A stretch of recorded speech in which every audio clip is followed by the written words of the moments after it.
Hello everyone, welcome to our YouTube channel iTech Analytic Solutions. This is complete Power BI DAX Basic to Advanced series. This is our 26th video of this series. In this video, we'll learn about the number functions in DAX, and this is our part 2 of the number functions. So let's see what all functions are there in this video. So we'll be learning about ceiling, floor, round, round down, round up, even and odd. So all these functions are actually used for rounding off the numbers one way or the other. So let's see one by one how these functions are used for rounding the number columns. First we'll see about the ceiling and floor, and also I have given all the links for the explanation. You can just click on this link. This will take you to the Microsoft website where you will have the DAX references, you will have the explanation, syntax, and also the examples of all these functions, which will help you in learning more about these functions. Right, let's see practically how we can work on all these functions. So we'll go to Power BI desktop. I already have the data here. Say I have the order ID, sales, and profit. So we'll use these columns to understand about all the functions what we just saw in the slide. So first we'll understand about ceiling and floor. So if you can read this, ceiling rounds a number up to the nearest integer or to the nearest multiple of significance. Floor is similar to that, but it rounds a number down towards 0 to the nearest multiple of significance. Let's see what does it says. I'll click on this new column, and then we'll use the function ceiling for rounding the value of sales. I'll just say function ceiling equals ceiling of sales, comma, the next parameter says significance. I'll just mention 10, close bracket, say enter. This will round the sales value to the nearest 10th significance, and it will give me the output as only the integer part. So you can see 377.97 will get rounded to the nearest integer of 10th significance, 380. So likewise, if you just go here, say 508.62 is 510. So you can give it any significance. I'll say 100. You can see this will get rounded to the nearest 100th significance. You can give any number here, so you can round the values to the integer value to the nearest significance you want, and this will be towards the upwards of the number what we have here. Let's see what is floor. I'll click on new column, function, let's say function floor of, it asks for the number. Let me mention sales, comma, will take 10th significance. If I press enter, so you can see that it says 370. Floor is rounding down, so you can see 377.97 is getting rounded off to 370. So likewise, if you can check here, this will get rounded to the nearest significance mentioned, that is downwards. Next we have round, round down, and round up. This again is actually used for rounding the values, but this is for the decimal numbers. So let's say new column, and we'll use round down first, function round down. Round down, it asks for the number. Let me mention sales, comma, it asks for number of digits. We'll mention 2 and press enter. You can see round down will round downwards, say 377.97. yes, it's fine. You can see the number here, 699.192. this is 699.19.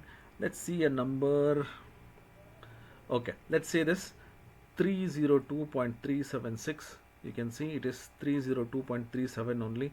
Though the number is in the highest level, it is still get rounded to the downwards. But when you say round up, let me go here. We'll see the difference between round down and round up.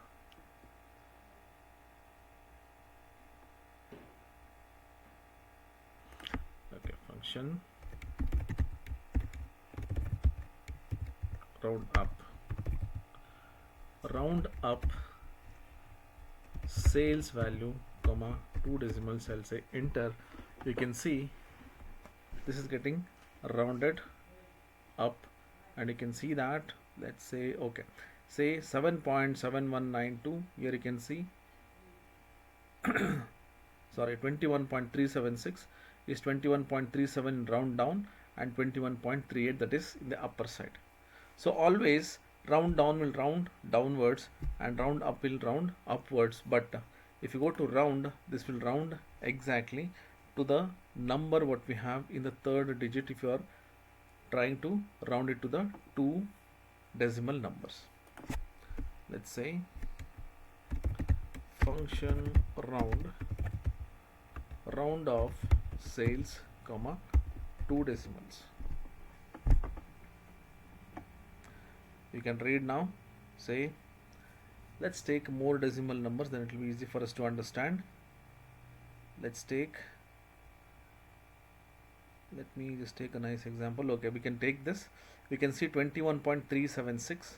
Here it says 21.37, 21.38, and round is 21.38. So if you see 0.376, 6 is in the higher level. So this is supposed to be, when you say round, 7 will become 8. But in round down it is still 7, round up it is 8, and round it is again saying 8. That is 0.38. Now if you go here and let's say we'll take another example. Okay, if you take this number 120.712, just see here round down say 120.71, and here it says 120.72. that means it is still, though the third decimal number is smaller, but still it is rounding off to the upper level. But round is as usual, it is giving me 120.71. So likewise we can use round down, round up, or round for rounding the decimal numbers. Even and odd. Suppose if you want to round a number to the nearest even number or the odd number, then we can use even or odd. Let me just click on this new column, and we'll take function even of sales. Enter. This will round the number to the nearest even number. You can see 377.97 is 378. Suppose I want to round this to the nearest odd numbers, we can use odd.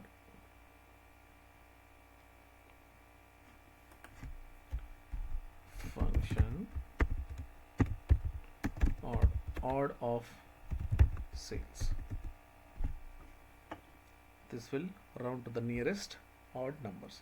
So likewise we can use ceiling, floor, round down, round up, round, even and odd for rounding of the values. So these are some of the number functions which are used for rounding the values. Right people, suppose if any of you wants to make a better career in data analytics and data science, please contact us on the number given on screen, or you can mail us to get more information on data analytics and data science.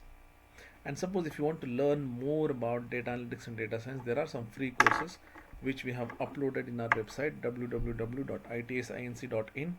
You can visit our website and enroll for our free courses and learn more about data analytics and data science skills. And if you're still not following us on our social media portal, we are in YouTube, Instagram, Facebook and LinkedIn. Please use the link given in the description box and visit those social media portal, and please try to follow us so that you will get more videos like this, or say more knowledge on data analytics and data science. I hope you like this video. Please give a like and a thumbs up, and we are open to your suggestions and comments. This will help us in improving our videos or the contents what we're actually trying to post It will also encourage us to post more innovative, informative videos like this. And also please don't forget to share this with your friends and more other people who wants to learn about the DAX complete series. Thank you so much for watching this video. I'll catch you guys in the next video.